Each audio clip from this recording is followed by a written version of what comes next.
কিশোরগঞ্জের ঐতিহ্যবাহী পাগলা মসজিদের 10টি লোহার দানবাক্স খুলে 3 মাস 26 দিনে মিলেছে 28 বস্তা টাকা। এখন চলছে গণনার কাজ। প্রিয় নম্বর সেট করে বিকাশে সেন্ড মানি করুন ফ্রি।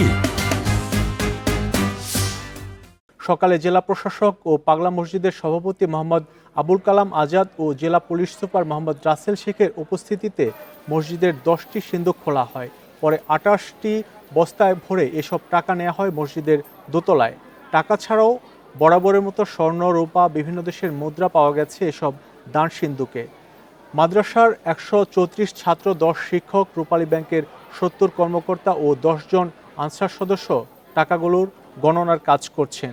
গণনা শেষে রাতের মধ্যে টাকার পরিমাণ জানা যাবে বলছে মসজিদ কর্তৃপক্ষ। এর আগে চলতি বছরের 20 এপ্রিল এ মসজিদের দানবাক্সে পাওয়া গিয়েছিল 7,78,67,000 টাকা।